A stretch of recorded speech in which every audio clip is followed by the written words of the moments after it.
Yeah. Okay, I come out of prison however many weeks ago in not a good place, and I've been trying to get myself back to normal, and that's pretty hard when I'm preparing in 2 days to be put back in prison. So I've not been in a position to meet, speak, talk, or plan anything, and that's just the truth.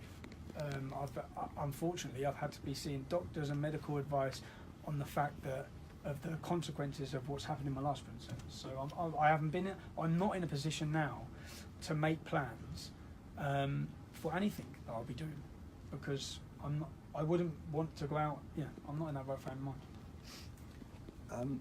But yeah, how are you feeling about the prospect of going back to prison?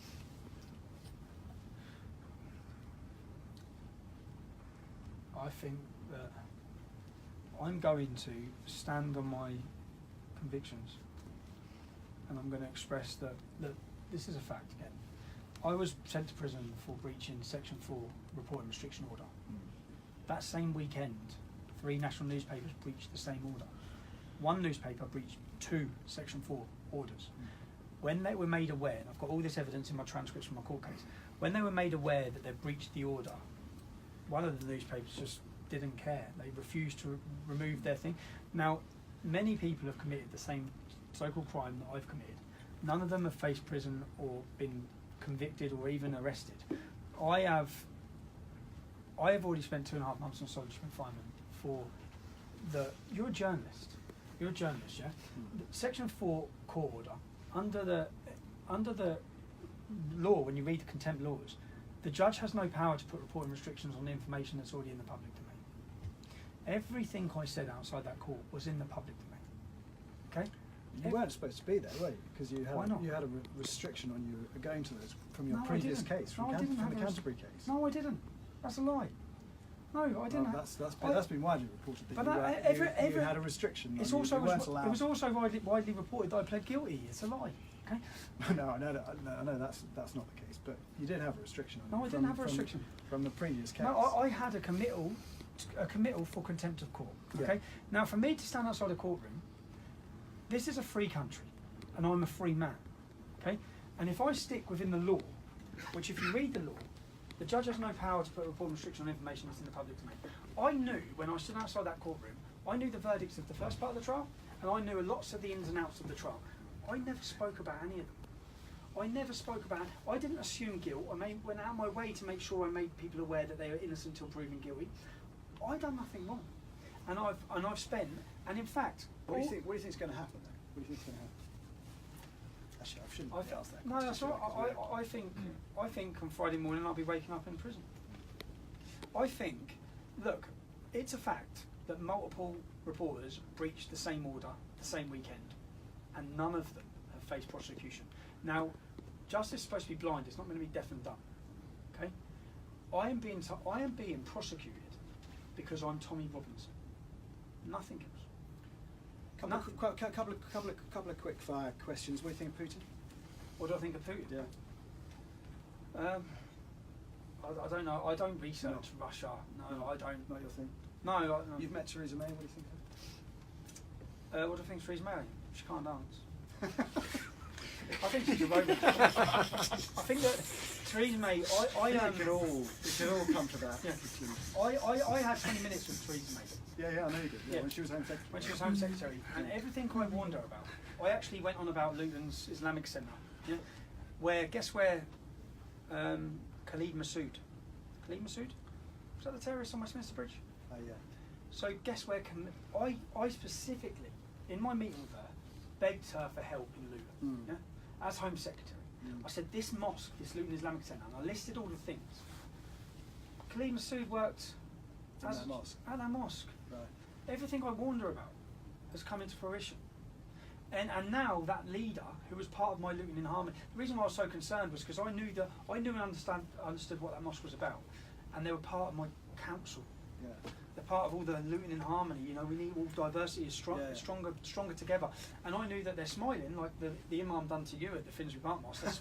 They're smiling and shake your hand the whole time they're working against it. Have you ever met like Abu Hamza or Omar Bakri or any of these guys? No. So their head office was in my hometown. Yeah. Yeah. So in my bakery, all of them were positioned in my hometown before I knew what Islam was. They were promoting hate. Many of them, it's like many of their, even Saiful Islam, Saiful Islam, who's one of the main leaders. He's getting out of jail soon. Andrew Chowdhury's about to be released from prison. Yeah. How? We're at war. Whether you like it or not. If our security services didn't prevent the bombings, then every single month last year, something would have been blown up, football stadiums, shopping centres. Now, we're at war. So the sooner we accept we're at war, and these men who are promoting the war against us. But that's why you've got to not accept the interpretation that they have of the Quran. I mean, I've met Omar Bakri. I interviewed him in Beirut, and he's a very, very different character to the guy who runs Finsbury Park Mosque. I can tell you that. Very different. And his interpretation of the Quran is hateful. No, Omar Bakri is obvious. It seeps out of every pore. But then you have some that do it behind a smoke screen. Yeah, some that are, like for example, Kadir Bask. Up until now, he's been exposed. Khalid Massoud's working man. Now he's been exposed. Before he was exposed, he stood on my local TV all the time, smiling, saying, "Oh, come and have coffee with us." And the whole time, he's promoting pure intolerance and hatred.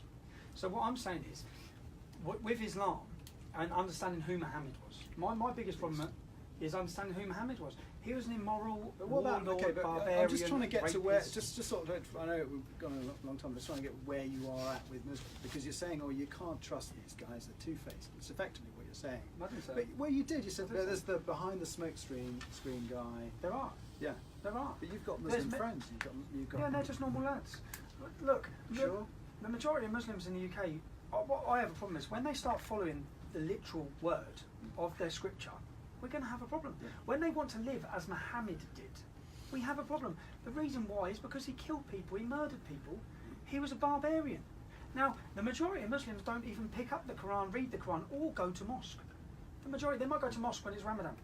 That's the majority. Yeah? That's the majority. What I'm saying is I do have a problem, and I think that we should all be aware of the intolerance, the violence, and the hatred that comes from the scripture of Islam. And we must be aware of it. There's 1,400 years of history we can look at that has seen complete war. Well, we've sparred on that already. Andy, is there anything else you think we need to cover? No, I'm perfectly happy. Yeah? Yeah. Thank you very much for coming in. Thank you. So, Thank you. Something that was really interesting. Thank you, mate. We'll see what you do. Have you read it in? Well, we didn't throw you any clips or anything, did we? Jason? No, you just put the clips in your show, wouldn't you? Oh yeah, sure. You'll edit the clips in. Well, or is that just going to be an interview, or are you going to put all clips in? We'll definitely use the stuff of you coming out of prison. Yeah. Not many clips, just many in the interview. How many minutes was it? Oh, an hour and 50.